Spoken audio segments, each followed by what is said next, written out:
విశాఖ ఉక్కు మిట్టలకు దక్కు కార్మికుల నిరసనలు ఏ రకంగా చూడాలి? విశాఖ ఉక్కేమో దాన్ని గాలికి వదిలేశారు. ఇటేమో మిట్టల్ ఫ్యాక్టరీకి ఈరోజు చంద్రబాబు నాయుడు లోకేష్ వెళ్ళి శంకుస్థాపన చేస్తున్నారు. ఇక్కడ రెండు సమస్యలు. విశాఖ ఉక్కుకు సంబంధించిన భూమి 3,000 ఎకరాలు ఉన్నాయి. అవి అదానీకి ఇస్తున్నారు. అదానీకి అంటే నేరుగా ఇవ్వటం కూడా కాదు, అంతకుముందు అదానీకి ఇచ్చారు, ఆయన వినియోగించలేదు. ఇప్పుడు గూగుల్ పేరుతో అదానీకి ఇస్తున్నారు.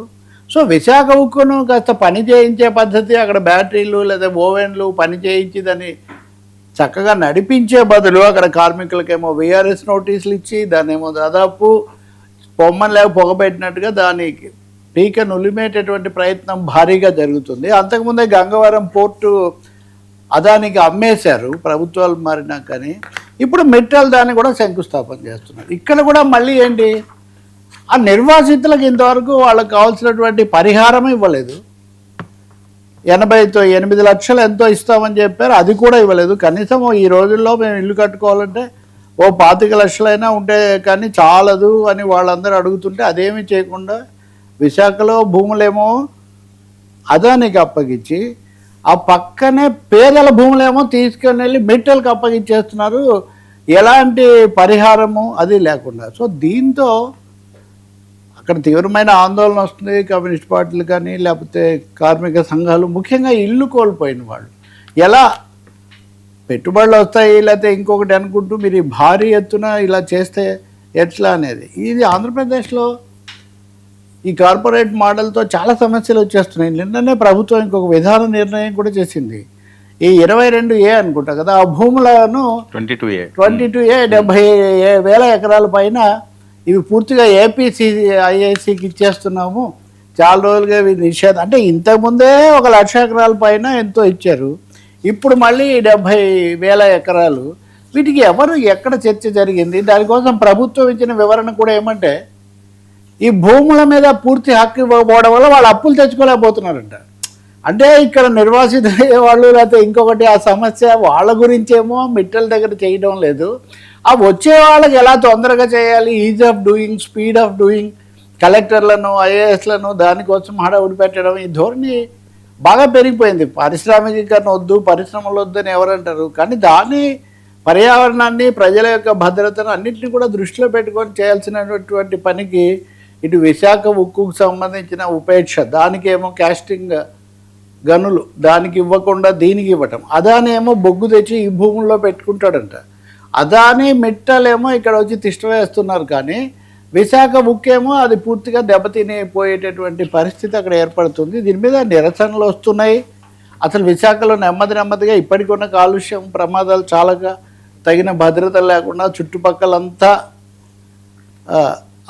ఒక విధమైన కార్పొరేట్ పందేరంగా మారుతిపోతుంది. అంతకుముందు గీతం యూనివర్సిటీకి 5,000 కోట్ల విలువైన భూమి ఇది ఎంత ఉంది. సో ఇది ఒక తక్షణ సమస్యగా ఉంది. బహుశా దీన్ని ప్రభుత్వం సకాలంలో అర్థం చేసుకొని ఆ నిర్వాసితులకు తగిన పరిహారం ఇచ్చి వాళ్ళ పునరావాసం తర్వాత కదా ఇది, ఎందుకు ఇది జరుగుతుంది అంటే సమాధానం లేదు. అందులో కూడా మళ్ళీ ఇంకో తమాషా ఉంది. ఈరోజు ఆ మెటల్ ఫ్యాక్టరీకి సంబంధించిన అడ్వర్టైజ్మెంట్ చూస్తే అది సాక్షిలో ఒక విధంగా ఉంది, ఆంధ్రజ్యోతి ఈనాడులో ఒక విధంగా ఉంది. దాంట్లోనేమో ప్రభుత్వం యొక్క లోగో ఉంది, ఈ రెండిట్లో దాంట్లోనేమో లేదు. ఒక మంత్రి ఫోటో అందులో లేదు, వీటిలో ఉంది. అంటే ప్రభుత్వాల్లో చాలా వ్యవహారాలు ఒక విధంగా సందేహాస్పదంగా జరిగిపోతున్నట్టుగానే కనిపిస్తుంది. ఎందుకు జరుగుతుంది, ఎక్కడ తేడాలు వస్తున్నాయి, ఈ ఒత్తిళ్ల మధ్యలో అధికార యంత్రాంగం కూడా ఎలా అన్నది పెద్ద ప్రశ్నగా ఉంది.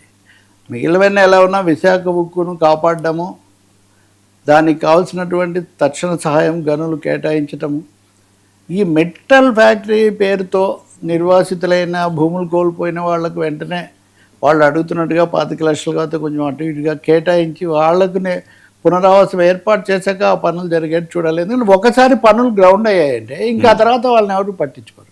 వాళ్ళ దుమ్ము కొట్టుకొని దాని చుట్టూ నినాదాలు చేసుకుంటూ ఉండాల్సిందే. అలాగే నేను ఇందాకే చూస్తున్నాను, సిపిఎం వాళ్ళు కూడా ప్రకటన చేస్తున్నారు, ఈ 22A భూములే కాదు, ఈ దాదాపు 2 లక్షల ఎకరాలు అప్పుడు ఇప్పుడు అన్నీ కలిసి వీటి మీద శ్వేతపత్రం ప్రకటించాలి. ఎవరికి ఇచ్చారు, ఎందుకు ఇచ్చారు, ఎవరేం పరిశ్రమలు పెట్టారు, దానివల్ల పడిన ప్రభావం ఏంటి? ఎందుకంటే ఒకవైపు వినియోగించలేదనే భూముల జాబితా చాలా ఇప్పుడు అదానికి కూడా ఎప్పటి నుంచో ఆయన చేతిలోనే ఉన్నాయి ఆ భూములు. ఇప్పుడు మళ్ళీ ఏదో పేరుతో అంటే ఏదో పేరుతో వర్మ అండ్ కంపెనీ అని పెడతాను నేను. ఇది ఎండ్లెస్ ఎక్సర్సైజ్ లాగా అయింది.